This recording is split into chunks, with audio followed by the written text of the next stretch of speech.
Next mechanism of water absorption. എങ്ങനെയാണ് സോയിലിന് അല്ലെങ്കിൽ സോയിൽ സൊല്യൂഷന് വാട്ടറിന് റൂട്ട് അബ്സോർബ് ചെയ്യുന്നതെന്നാണ് മെക്കാനിസം ഓഫ് വാട്ടർ അബ്സോർപ്ഷനിൽ എക്സ്പ്ലെയിൻ ചെയ്യാനുള്ളത്.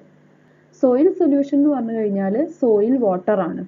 രണ്ട് മെക്കാനിസംസ് വഴിയാണ് സോയിൽ സൊല്യൂഷന് റൂട്ട് വാട്ടറിനെ അബ്സോർബ് ചെയ്യുന്നത്. ഒന്ന് പാസീവ് വാട്ടർ അബ്സോർപ്ഷൻ, രണ്ട് ആക്റ്റീവ് വാട്ടർ അബ്സോർപ്ഷൻ. സോ ഈ രണ്ട് മെക്കാനിസം വഴിയാണ് സോയിലിന് റൂട്ട് വാട്ടറിനെ അബ്സോർബ് ചെയ്യുന്നത്. ഇനി നമുക്ക് വളരെ ബ്രീഫായിട്ട് what is passive water absorption, what is active water absorption നോക്കാം. First of all passive water absorption. Passive water absorption takes place when rate of transpiration is high. Transpiration rate കൂടുമ്പോഴാണ് passive water absorption നടക്കുക. ട്രാൻസ്പിരേഷൻ്റെ ഫലമായിട്ട് ലീഫിന്ന് water അറ്റ്മോസ്ഫിയറിലേക്ക് escape ചെയ്യുന്നതിൻ്റെ ഭാഗമായിട്ടാണ് root ഹെയർസിൽ വാട്ടറിൻ്റെ absorption നടക്കുക. Chief source behind passive water absorption is transpiration pull. നമ്മൾ പറഞ്ഞു ട്രാൻസ്പിരേഷൻ്റെ ഫലമായിട്ടാണ് അബ്സോർപ്ഷൻ നടക്കുന്നത് പാസീവ് വാട്ടർ അബ്സോർപ്ഷനിൽ. സോ ട്രാൻസ്പിരേഷൻ്റെ ഫലമായിട്ട് ലീഫിൽ നിന്ന് വാട്ടർ എസ്കേപ്പ് ചെയ്യുമ്പം അതിൻ്റെ ഫലമായിട്ടുണ്ടാവുന്ന ട്രാൻസ്പിരേഷൻ പുള്ളാണ് പാസീവ് വാട്ടർ അബ്സോർപ്ഷൻ്റെ chief source. Root system has only a very passive role. So ഈ ഒരു അബ്സോർപ്ഷനിൽ റൂട്ട് ഹെയർസിന് അല്ലെങ്കിൽ റൂട്ടിന് വലിയ റോളൊന്നുമില്ല. അത് ജസ്റ്റ് ഒരു ഓർഗനായിട്ട്, അതായത് ജസ്റ്റ് റൂട്ടിൽ നിന്ന് വെള്ളം വലിച്ചെടുക്കാനുള്ള ഒരു ഓർഗനായിട്ട് അല്ലെങ്കിൽ ഒരു പാസീവ് റോള് മാത്രമേ റൂട്ടിന് പാസീവ് വാട്ടർ അബ്സോർപ്ഷനിലുള്ളൂ. ആൻഡ് പാസീവ് വാട്ടർ അബ്സോർപ്ഷൻ നടക്കുക വിത്തൗട്ട് ദ യൂട്ടിലൈസേഷൻ ഓഫ് എനർജിയാണ്. കാരണം ട്രാൻസ്പിരേഷൻ ലീഫിൽ നിന്ന് നടക്കുന്നു, അതിൻ്റെ ഫലമായിട്ട് അവിടെ വന്ന വാട്ടർ ഡെഫിസിറ്റ് ഫുൾഫിൽ ചെയ്യാൻ വേണ്ടിയിട്ടാണ് റൂട്ട് വാട്ടറിനെ അബ്സോർബ് ചെയ്യുന്നത്. അതുകൊണ്ട് തന്നെ അതിന് പ്രത്യേകിച്ച് ഒരു എനർജിൻ്റെ ആവശ്യമൊന്നുമില്ല. It takes place in a concentration gradient. വാട്ടറിൻ്റെ എമൗണ്ട് എവിടെയാണോ കൂടുതലുള്ളത് അവിടുന്ന് കുറഞ്ഞ സ്ഥലത്തേക്കാണ് പാസീവ് വാട്ടർ അബ്സോർപ്ഷൻ നടക്കുക. സോ സോയിലിൽ കൂടുതൽ വാട്ടർ ഉണ്ടാവുമ്പം അതെന്ത് ചെയ്യും? റൂട്ട് അബ്സോർബ് ചെയ്യും. ദെൻ റൂട്ട് സെൽസിൽ കൂടുതൽ വാട്ടർ വരുമ്പോൾ അത് സ്റ്റെമ്മിലേക്ക് കൊടുക്കും. ദെൻ സ്റ്റെമ്മിൽ അത് ലീഫിലെത്തും. അങ്ങനെയാണ്. സോ കോൺസെൻട്രേഷൻ കൂടിയ സ്ഥലത്തു നിന്ന് കുറഞ്ഞ സ്ഥലത്തേക്കാണ് പാസീവ് വാട്ടർ അബ്സോർപ്ഷനിൽ വാട്ടർ മൂവ് ചെയ്യുക. അതായത് റൂട്ട് വാട്ടറിനെ അബ്സോർബ് ചെയ്യുമ്പോൾ റൂട്ടിൽ വാട്ടറിൻ്റെ എമൗണ്ട് കൂടും. സോ സ്റ്റെമ്മിനെ കമ്പയർ ചെയ്യുമ്പം ആ സമയത്ത് റൂട്ടിലായിരിക്കും കൂടുതൽ വാട്ടർ കണ്ടന്റ്. സോ റൂട്ട് എന്ത് ചെയ്യും? സ്റ്റെമ്മിന് വാട്ടർ പ്രൊവൈഡ് ചെയ്യും. ദെൻ സ്റ്റെമ്മും ലീഫായിട്ട് കമ്പയർ ചെയ്യുമ്പം ആ സമയത്ത് സ്റ്റെമ്മിൽ മോർ എമൗണ്ട് ഓഫ് വാട്ടർ ഉണ്ടായിരിക്കും. സോ അതെന്ത് ചെയ്യും? ലീഫിലേക്ക് ട്രാൻസ്പോർട്ട് ചെയ്യും. സോ അങ്ങനെ കോൺസെൻട്രേഷൻ ഗ്രേഡിയൻറ്റിനനുസരിച്ചിട്ടാണ് പാസീവ് വാട്ടർ അബ്സോർപ്ഷൻ നടക്കുന്നത്. അപ്പോൾ ഇത്രയാണ് പാസീവ് വാട്ടർ അബ്സോർപ്ഷൻ്റെ ഫീച്ചേഴ്സ്. ഒന്ന്, റേറ്റ് ഓഫ് ട്രാൻസ്പിരേഷൻ കൂടുമ്പോഴാണ് പാസീവ് വാട്ടർ അബ്സോർപ്ഷൻ നടക്കുക. ചീഫ് സോഴ്സ് എന്ന് പറഞ്ഞത് ട്രാൻസ്പിരേഷൻ പുള്ളാണ്. റൂട്ടിന് ഒരു പാസീവ് റോൾ മാത്രമേ ഉള്ളൂ. വിത്തൗട്ട് ദ യൂട്ടിലൈസേഷൻ ഓഫ് എനർജിയാണ് പാസീവ് വാട്ടർ അബ്സോർപ്ഷൻ നടക്കുക. അതുപോലെ തന്നെ ഇത് കോൺസെൻട്രേഷൻ ഗ്രേഡിയൻറ്റിന് അനുസരിച്ചിട്ടാണ് നടക്കുക, കൂടുതലുള്ള സ്ഥലത്ത് നിന്ന് കുറഞ്ഞ സ്ഥലത്തേക്ക്. ട്രാൻസ്പിരേഷൻ ഡേ ടൈമിലാണ് കൂടുതൽ നടക്കുക. അതുകൊണ്ട് തന്നെ ഡേ ടൈമിലാണ് പാസീവ് വാട്ടർ അബ്സോർപ്ഷനും കൂടുതൽ നടക്കുക. ദെൻ എന്താണ് active water absorption? Passive water അബ്സോർപ്ഷൻ്റെ നേരെ ഓപ്പോസിറ്റ് ആണ് ആക്റ്റീവ് വാട്ടർ അബ്സോർപ്ഷൻ എന്ന് പറഞ്ഞത്. ട്രാൻസ്പിരേഷൻ റേറ്റ് കുറയുന്ന സമയത്തും വാട്ടർ അബ്സോർപ്ഷൻ നടക്കണം. സോ ആ സമയത്തുള്ള വാട്ടർ അബ്സോർപ്ഷൻ മെയിനായിട്ടും ആക്റ്റീവ് വാട്ടർ അബ്സോർപ്ഷൻ ആയിരിക്കും. അതുകൊണ്ട് തന്നെ റൂട്ടിന് ഒരു ആക്റ്റീവ് റോൾ ഉണ്ടായിരിക്കും അബ്സോർപ്ഷൻ്റെ കാര്യത്തിൽ. Absorption is mainly an activity of root and root hairs. റൂട്ടിനും റൂട്ട് ഹെയർസിനും ഒരു ആക്റ്റീവ് റോൾ ഉണ്ടായിരിക്കും ആക്റ്റീവ് വാട്ടർ അബ്സോർപ്ഷനിൽ. ദെൻ എനർജി ഡിപ്പെൻഡൻറ്റ് വാട്ടർ അബ്സോർപ്ഷനാണ്. ട്രാൻസ്പിരേഷൻ റേറ്റ് കുറയുമ്പോൾ നടക്കുന്നത് കൊണ്ട് തന്നെ എനർജി യൂസ് ചെയ്തിട്ടാണ് സോയിൽ നിന്ന് വാട്ടറിനെ അബ്സോർബ് ചെയ്യുക. കാരണം ഒരു ട്രാൻസ്പിരേഷൻ പുള്ളോ അങ്ങനെ ഒരു പ്രത്യേകിച്ച് ഒരു ഫോഴ്സും അബ്സോർപ്ഷന് വേണ്ടിയിട്ടില്ല. അതുകൊണ്ട് തന്നെ പ്ലാന്റിൽ അവൈലബിൾ ആയിട്ടുള്ള എനർജി യൂസ് ചെയ്തിട്ട് കഷ്ടപ്പെട്ടിട്ടാണ് ആക്റ്റീവ് വാട്ടർ അബ്സോർപ്ഷൻ നടക്കുന്നത്. Taking place against concentration gradient.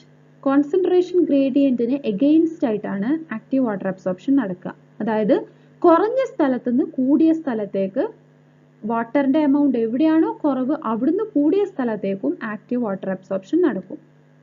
And it occurs during night time. Night ടൈമിലാണ് മെയിൻ ആയിട്ടും നടക്കുക. അപ്പോൾ ട്രാൻസ്പിരേഷൻ റേറ്റ് കുറയുന്ന സമയത്ത്, അതായത് നൈറ്റ് ടൈമിലൊക്കെയാണ് മെയിൻ ആയിട്ടും ആക്റ്റീവ് വാട്ടർ അബ്സോർപ്ഷൻ നടക്കുക. അതുപോലെ തന്നെ ചില പ്രത്യേക കേസുകളിൽ, അതായത് നമ്മൾ നേരത്തെ പറഞ്ഞ പോലെ എക്സ്റ്റേണൽ സൊല്യൂഷൻ ഹൈപ്പർടോണിക് ആണെങ്കിൽ, നമ്മൾ നേരത്തെ ചെടീൻ്റെയും ചട്ടീൻ്റെയും കാര്യങ്ങൾ പറഞ്ഞല്ലോ. അപ്പം അങ്ങനെ ഉള്ള കേസിൽ എന്ത് ചെയ്യേണ്ടി വരും? മാക്സിമം പിടിച്ചു നിൽക്കാൻ വേണ്ടി പ്ലാന്റ് എന്ത് ചെയ്യും? സോയിൽ നിന്ന് വാട്ടറിനെ അബ്സോർബ് ചെയ്യും എഗെയിൻസ്റ്റ് കോൺസെൻട്രേഷൻ ഗ്രേഡിയൻറ്റ്. ആ ഒരു അബ്സോർപ്ഷൻ ആണ് ആക്റ്റീവ് വാട്ടർ അബ്സോർപ്ഷൻ എന്ന് പറയുന്നത്. സോ പാസീവ് വാട്ടർ അബ്സോർപ്ഷന്റെ ജസ്റ്റ് ഓപ്പോസിറ്റ് ആണ് active water absorption. Passive water അബ്സോർപ്ഷന്റെ ഡിഫറെന്റ് മെക്കാനിസംസ് നമുക്ക് ഇനി എക്സ്പ്ലെയിൻ ചെയ്യാം. Passive water absorption involves 3 physical mechanisms: imbibition, diffusion and osmosis. So next PPTs നമുക്ക് എക്സ്പ്ലെയിൻ ചെയ്യാനുള്ളത് what is imbibition, what is diffusion, what is osmosis.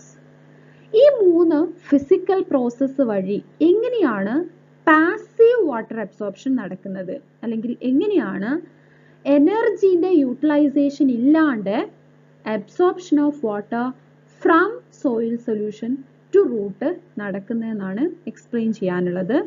First physical mechanism, imbibition. What is imbibition? It is the absorption or adsorption of water by solid and hydrophilic constituent of cell wall by surface attraction without forming a solution. Cell wall inde hydrophilic ആയിട്ടുള്ള constituents വാട്ടറിനെ absorb adsorb ചെയ്യുന്ന പ്രോസസ്സിനെയാണ് ഇംബൈബിഷൻ എന്ന് പറയുക. അതായത് first ആയിട്ട് വാട്ടറിനെ soil നിന്ന് absorb ചെയ്യേണ്ടത് root ഹെയറിന്റെ സെൽവാളാണ്. So ഈ സെൽവാള് capillary വാട്ടറുമായിട്ട് contact ചെയ്യുന്ന സ്ഥലത്ത് നടക്കുന്ന ഫസ്റ്റ് പ്രോസസ്സാണ് ഇംബൈബിഷൻ എന്ന് പറഞ്ഞത്. ആ റൂട്ട് ഹെയറിന്റെ സെൽവാളിലുള്ള സോളിഡ് ആൻഡ് ഹൈഡ്രോഫിലിക് ആയിട്ടുള്ള കോൺസ്റ്റിറ്റ്യുവന്റ് വാട്ടറിനെ അബ്സോർബ് അഡ്സോർബ് ചെയ്യുന്ന പ്രോസസ്സ്, അതിനെയാണ് ഇംബൈബിഷൻ എന്ന് പറയുക. ക്ലിയർ ആണോ? കാപ്പിലറി വാട്ടറുമായിട്ട് ക്ലോസ് കോണ്ടാക്റ്റിൽ നിൽക്കുന്ന റൂട്ട് ഹെയറിന്റെ സെൽവാളിലുള്ള സോളിഡ് ആൻഡ് ഹൈഡ്രോഫിലിക് ആയിട്ടുള്ള കോൺസ്റ്റിറ്റ്യുവന്റ് വാട്ടറിനെ അബ്സോർബ് അഡ്സോർബ് ചെയ്യുന്ന പ്രോസസ്സ്. ഇംബൈബിഷന്റെ സമയത്ത് അബ്സോർബ് ചെയ്യുന്ന വാട്ടറിനെ ഇംബൈബേറ്റ് എന്നാണ് പറയുക. And the substance which imbibe water called imbibant. ഒരു എക്സാമ്പിൾ പറയുകയാണെങ്കിൽ, നമ്മൾ ഒരു കളറിൽ ഒരു ചോക്കിനെ ഡിപ്പ് ചെയ്യുകയാണെങ്കിൽ ആ ചോക്ക് എന്ത് ചെയ്യും? കുറച്ച് ആ കളറിനെ അബ്സോർബ് അല്ലെങ്കിൽ അഡ്സോർബ് ചെയ്യും. ജസ്റ്റ് നമുക്ക് ആ ചോക്കിന്റെ മുകളിൽ ആ കളർ കാണാൻ പറ്റും. ആ അബ്സോർബ് ചെയ്ത ആ ഒരു കളർ, അതാണ് ഇംബൈബേറ്റ്. ചോക്കാണല്ലോ അബ്സോർബ് ചെയ്തത്, സോ അതാണ് ഇംബൈബൻറ്റ്. അപ്പം അത് ജസ്റ്റ് ഒരു എക്സാമ്പിൾ ആണ്. നമ്മൾ പ്ലാന്റിന്റെ കേസിൽ പറയുമ്പോൾ ഇംബൈബൻറ്റ് എപ്പോഴും സെൽവാൾ കോൺസ്റ്റിറ്റ്യുവൻ്റ് ആയിട്ടുള്ള സെല്ലുലോസോ സ്റ്റാർച്ചോ അല്ലെങ്കിൽ പെക്റ്റിക് കോമ്പൗണ്ട്സോ ആയിരിക്കും. സെൽവാളാണല്ലോ ഫസ്റ്റ് ഇംബൈബിഷൻ നടത്തുന്നത്. സോ സെൽവാളിലുള്ള സോളിഡ് ആൻഡ് ഹൈഡ്രോഫിലിക് കോൺസ്റ്റിറ്റ്യുവൻ്റ് ആയിട്ട് ആക്ട് ചെയ്യുന്നത് സെല്ലുലോസ്, സ്റ്റാർച്ച്, അതുപോലെ പെക്റ്റിക് കോമ്പൗണ്ട്സ് ഒക്കെ ആയിരിക്കും. Imbibition is the net movement of water in a concentration gradient. ഒരു കോൺസെൻട്രേഷൻ ഗ്രേഡിയന്റിലൂടെയുള്ള വാട്ടറിന്റെ നെറ്റ് മൂവ്മെന്റ് ആണ് ഇംബൈബിഷൻ എന്ന് പറഞ്ഞത്. അതുകൊണ്ട് തന്നെ it is a kind of diffusion ആണ്. ഡിഫ്യൂഷൻ എന്ന് പറഞ്ഞു കഴിഞ്ഞാൽ കോൺസെൻട്രേഷൻ കൂടിയ സ്ഥലത്ത് നിന്ന് കുറഞ്ഞ സ്ഥലത്തേക്കുള്ള ഏതൊരു മോളിക്യൂളിന്റെയും മൂവ്മെന്റിനെയാണ് ഡിഫ്യൂഷൻ എന്ന് പറയാം. സോ ഇംബൈബിഷന്റെ ഫലമായിട്ട് എന്താ സംഭവിക്കുക? കോൺസെൻട്രേഷൻ കൂടിയ സ്ഥലത്ത് നിന്ന് കുറഞ്ഞ സ്ഥലത്തേക്കുള്ള വാട്ടറിന്റെ നെറ്റ് മൂവ്മെന്റ് ആണ്. സോ ഇംബൈബിഷൻ എന്ന് പറഞ്ഞത് simply is a kind of diffusion ആണ്. But it differs from diffusion in two respect. പക്ഷെ imbibition is equal to diffusion എന്ന് പറയാൻ പറ്റില്ല. It is a kind of ഡിഫ്യൂഷനാ.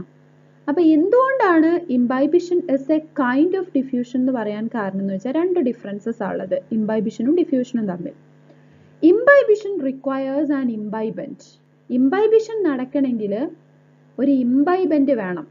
അതുപോലെ തന്നെ no membranes are involved in diffusion. ഡിഫ്യൂഷനിൽ ഒരു മെംബ്രെയിൻ്റെ ആവശ്യമില്ല. നമ്മളൊരു സ്പ്രേ ബോട്ടിൽ ഇവിടെ തുറന്നു കഴിഞ്ഞാൽ തൊട്ടപ്പുറത്തേക്ക് അതിൻ്റെ സ്മെല്ല് കിട്ടാൻ കാരണം കോൺസെൻട്രേഷൻ കൂടിയ സ്ഥലത്ത് നിന്ന് കുറഞ്ഞ സ്ഥലത്തേക്ക് മൂവ് ചെയ്തതുകൊണ്ടാണ് മോളിക്യൂൾസ്. സോ അതിനൊരു മെംബ്രെയിൻ്റെ ആവശ്യമില്ല. പക്ഷേ ഇംബൈബിഷൻ നടക്കണമെങ്കിൽ നമ്മൾ പറഞ്ഞു solid and hydrophilic constituent of cell wall ആണ് വാട്ടറിനെ അബ്സോർബ് ചെയ്യുന്നത്. അങ്ങനെ ഒരു മെംബ്രെയിൻ ആവശ്യമുണ്ട്. സോ അതാണ് ഡിഫ്യൂഷനും ഇംബൈബിഷനും തമ്മിലുള്ള ഡിഫറൻസ്. ഡിഫ്യൂഷനിൽ ഒരു മെംബ്രെയിൻ ആവശ്യമില്ല, പക്ഷേ ഇംബൈബിഷന് ഒരു മെംബ്രെയിൻ ആവശ്യമുണ്ട്. ദെൻ ഇംബൈബിഷനിൽ ഒരു ഇംബൈബൻറ്റ് വേണം, പക്ഷേ ഡിഫ്യൂഷനിൽ ഒരു ഇംബൈബൻറ്റിൻ്റെ ആവശ്യമില്ല. ആൻഡ് എക്സാമ്പിൾ ഫോർ ഇംബൈബിഷൻ നമ്മൾ പറഞ്ഞു ചോക്ക് കളറിൽ മുക്കിയത്. അതുപോലെ തന്നെ നമ്മൾ വെള്ളത്തിൽ ഒരു ഉണങ്ങിയ തടിക്കഷ്ണം അല്ലെങ്കിൽ മരക്കഷ്ണം ഇട്ട് കഴിഞ്ഞാൽ അതിങ്ങനെ എന്താ പറയുക സ്വെൽ ചെയ്ത് വരാൻ കാരണം ഇംബൈബിഷനാണ്. അതുപോലെ നമ്മൾ മഴക്കാലത്ത് നമുക്ക് ജനൽ അല്ലെങ്കിൽ വാതിലൊക്കെ അടക്കാൻ കഴിയാത്തതിന് കാരണം ഇംബൈബിഷനാണ്. എന്തുകൊണ്ടാണ് ഇംബൈബിഷനാന്ന് പറയാൻ കാരണം? നമ്മൾ മരം കൊണ്ടുണ്ടാക്കിയ ജനലും അതുപോലെ വാതിലും ഒക്കെയാണ്. അതിൻ്റെ സെൽസിൽ സെൽ വാൾ ഉണ്ടായിരിക്കും. ആ സെൽ വാള് വാട്ടറിനെ ഇംബൈബിഷൻ വഴി അബ്സോർബ് ചെയ്യുന്നതുകൊണ്ടാണ് അത് സ്വെൽ ചെയ്യുന്നത്. സോ ഇംബൈബിഷൻ്റെ എക്സാമ്പിൾസ് അതൊക്കെയാണ്. Imbibition requires two essential conditions. ഏതൊക്കെയാണ് രണ്ട് എസെൻഷ്യൽ കണ്ടീഷൻസ്? ഒന്ന് water potential gradient or diffusion pressure gradient. ഇംബൈബൻറ്റുമായിട്ട് ഒരു ഗ്രേഡിയൻറ്റ് വേണം. ആർക്ക്? ഇംബൈബേറ്റിന്. നമ്മൾ ഓൾറെഡി സ്വെൽ ചെയ്ത് നിൽക്കുന്ന ഒരു വുഡ് പീസിന് വീണ്ടും വെള്ളത്തിലിട്ട് കഴിഞ്ഞാൽ എന്ത് ചെയ്യൂല? ഇംബൈബിഷൻ നടക്കൂല. ഉണങ്ങിയ ഒരു വുഡിനെയാണ് നമ്മൾ വെള്ളത്തിലിടുന്നതെങ്കിലാണ് പെട്ടെന്ന് ഇംബൈബിഷൻ നടക്കുക. സോ ഒരു ഗ്രേഡിയൻറ്റ് വേണം. രണ്ടാമത്തത് strong affinity between water and imbibant. ഇംബൈബൻറ്റിന് വാട്ടറിനോട് ഒരു സ്ട്രോങ് അഫിനിറ്റി വേണം. അപ്പോഴാണ് ഇംബൈബിഷൻ നടക്കുക. ഒന്ന് വാട്ടർ പൊട്ടൻഷ്യൽ ഗ്രേഡിയൻറ്റ് വേണം. രണ്ടാമത്തത് ഒരു അഫിനിറ്റി വേണം ഇംബൈബൻറ്റിന് ഇംബൈബേറ്റുമായിട്ട്. ഈ രണ്ട് കണ്ടീഷൻസ് ആവശ്യമാണ് ഇംബൈബിഷന്.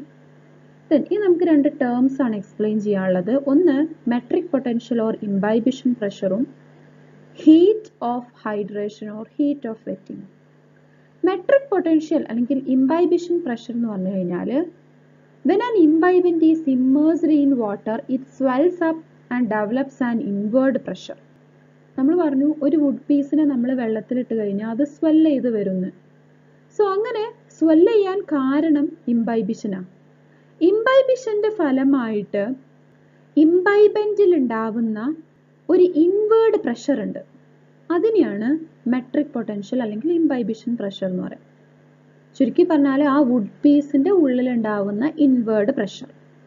ദെൻ എന്താ heat of hydration or heat of wetting എന്ന് പറഞ്ഞത്? ഇംബൈബിഷന്റെ സമയത്ത് some kinetic energy lost as heat which is called heat of hydration or heat of wetting. നമ്മൾ കുറച്ച് ചെറുപയർ അല്ലെങ്കിൽ കടല, ഉണങ്ങിയ ചെറുപയറും കടലയൊക്കെ കറി വെക്കാൻ വേണ്ടി നമ്മൾ വെള്ളത്തിലിടുമല്ലോ തലേ ദിവസം രാത്രി. അങ്ങനെ വെള്ളത്തിലിട്ട് കുറച്ച് കഴിഞ്ഞിട്ട് നമ്മൾ ആ വെള്ളത്തിൽ കൈ ഡിപ്പ് ചെയ്ത് കഴിഞ്ഞാൽ ആ വെള്ളത്തിൻ്റെ ടെമ്പറേച്ചർ ചെറുതായിട്ടൊന്ന് റൈസ് ചെയ്തിട്ടുണ്ടാവും. നല്ല പൊള്ളൊന്നുമില്ല കേട്ടോ. നമ്മൾ ടാപ്പിൽ നിന്ന് എടുത്ത വെള്ളത്തിലാണ് ഈ സീഡ്സ് സോക്ക് ചെയ്തതെങ്കിൽ പിന്നെ നമ്മൾ ആ ടാപ്പിൻ്റെ താഴെ കൈ കാണിച്ച് ആ വെള്ളത്തിലിട്ട പാത്രത്തിൽ ഒന്ന് കൈ ഇട്ട് കഴിഞ്ഞാൽ ജസ്റ്റ് അതിൻ്റെ തണുപ്പൊന്ന് പോയിട്ടുണ്ടാവും. അതിന് കാരണം എന്താണെന്ന് വെച്ചാൽ ഇംബൈബിഷന്റെ സമയത്ത് some energy lost as heat. ആ ഹീറ്റാണ് ആ വെള്ളത്തിൻ്റെ ടെമ്പറേച്ചർ റൈസ് ചെയ്യാൻ കാരണമായത്. ആ ലോസ് ചെയ്യുന്ന ഹീറ്റിനെയാണ് അല്ലെങ്കിൽ ഹീറ്റ് എനർജിനെയാണ് heat of hydration or heat of wetting എന്ന് പറയാം. Next significance of imbibition. First significance എന്ന് പറയുന്നത് it is the first step of passive water അബ്സോർപ്ഷനാണ്.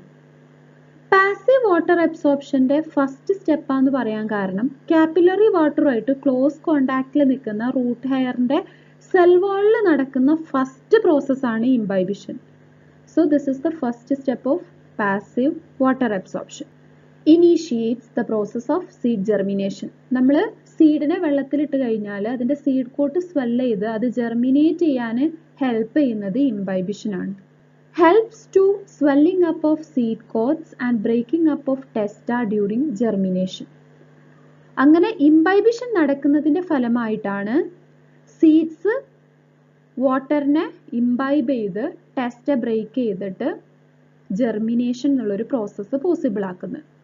So passive water അബ്സോർപ്ഷൻ്റെ ഫസ്റ്റ് ഫിസിക്കൽ മെക്കാനിസം ആയിട്ടുള്ള ഇംബൈബിഷൻ ആണ് നമ്മൾ എക്സ്പ്ലെയിൻ ചെയ്തത്. ഈ ഒരു പ്രോസസ്സ് നടക്കുക ഡേ ടൈമിൽ ട്രാൻസ്പിരേഷൻ റേറ്റ് കൂടുന്ന സമയത്ത് എനർജീൻ്റെ യൂട്ടിലൈസേഷൻ ഇല്ലാതെയാണ്. കാരണം ഇതിന് പ്രത്യേകിച്ച് എനർജീൻ്റെ ആവശ്യമൊന്നുമില്ല. വാട്ടർ സോയിൽ സൊല്യൂഷനിൽ കൂടുതലുണ്ടെങ്കിൽ സെൽ വാൾ എന്ത് ചെയ്തോളും, അതിനങ്ങ് ഇംബൈബ് ചെയ്തോളും.